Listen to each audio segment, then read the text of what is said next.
Shalom, shalom, bien-aimés dans le Seigneur Jésus. Nous rendons grâce à Dieu pour toutes les bonnes nouvelles qui vous arriveront durant cette journée. Que Dieu bénisse vous tous qui nous suivez.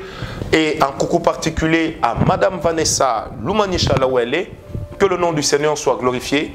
Et oui, que Dieu te bénisse. C'est la première pensée qui est venue dans notre esprit ce matin. Que la grâce soit ton partage.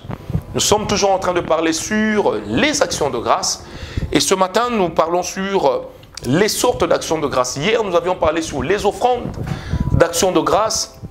Dans les offrandes, nous avons parlé sur les chants, sur les danses, sur les cris, sur les acclamations comme faisant partie des actions de grâce. Et nous avons insisté, pour ceux qui écrivent sur un nota bene, c'est le Deutéronome 16, verset 16, la partie B qui dit « Tu ne te présenteras pas devant l'Éternel les mains vides ». Pourquoi? Parce que ce que nous apportons à Dieu, ce que nous appelons offrande, c'est ce que nous venons lui offrir, ce que nous venons lui donner volontairement. Alors la valeur d'une offrande, c'est le sentiment qui nous lie là-dedans. Arrêtons de donner à Dieu comme si nous étions en train de jeter. Vous savez, la plupart des chrétiens tiennent l'argent et quand le panier passe, ils mettent dans le panier. Non, ne jetons pas l'argent, ne froissons pas ce que nous apportons à Dieu. Donnons-lui avec reconnaissance, bien-aimés, avec respect. Mais retenez également que lorsque nous parlons des offrandes, des actions de grâce, c'est tout ce que nous offrons. Ce n'est pas seulement de l'argent, ça peut être des bijoux, ça peut être n'importe quoi, mais tout ce que nous offrons, c'est ça une offrande. J'aimerais insister, l'offrande, ce n'est pas que de l'argent. Parce qu'il peut arriver que certaines personnes n'aient pas de l'argent. Moi-même, il m'est arrivé de prendre une montre, de mettre dans le panier. Il m'est arrivé de prendre mes chaussures, de mettre dans le panier. Il m'est arrivé d'enlever ma veste, de mettre dans le panier. Ça veut dire tout ce que moi je peux faire pour dire sincèrement merci à Dieu, je le fais. Même quand vous ressentez la présence de Dieu dans vos moments de prière, apprenez à faire une offrande pour dire merci au Seigneur. Rendez-lui des actions de grâce. Vous êtes allé en retraite. L'Éternel vous a exaucé. Rendez-lui des actions de grâce. Apportez quelque chose. Dites merci Seigneur. Louez Dieu pour cela. Parce que les actions de grâce, c'est aussi une expression de louange. Je répète, les actions de grâce constituent une expression de louange. Après les offrandes d'actions de grâce, la deuxième sorte d'actions de grâce, c'est ce que nous appelons les sacrifices d'actions de grâce. Et oui, quelle est la différence qu'il y a entre un sacrifice et une offrande?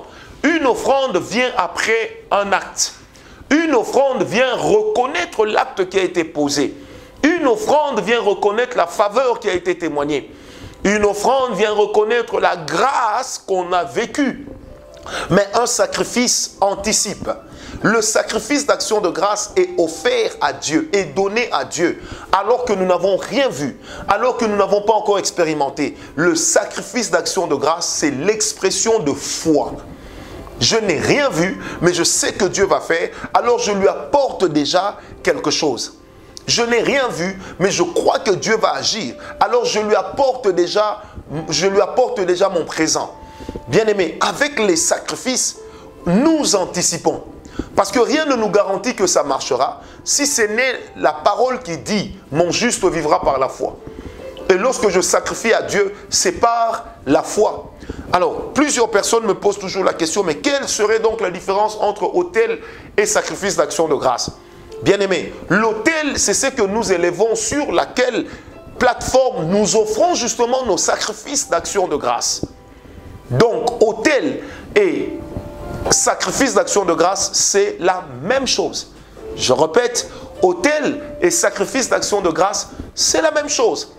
Quand j'offre mon sacrifice d'action de grâce, c'est un autel que j'élève parce que je veux que Dieu agisse dans tel domaine. Il ne l'a pas encore fait, mais voici que j'apporte mon sacrifice d'action de grâce. En ce moment-là, ce sacrifice d'action de grâce s'appelle également un autel que nous élevons. C'est une expression qui est homonyme par rapport à son sens. C'est une expression qui est synonyme, allais-je dire, par rapport à son sens. Donc, un autel que nous élevons à Dieu vaut un sacrifice d'action de grâce parce que dans le sacrifice, je n'ai rien vu.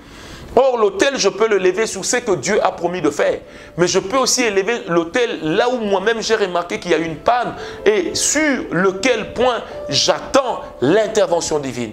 Que Dieu bénisse quelqu'un qui me suit. Soyons des éleveurs d'autel. Soyons en réalité de ceux qui apportent leur sacrifice anticipativement à ce que Dieu a promis de faire parce qu'il ne l'a pas encore fait. Nous scellons.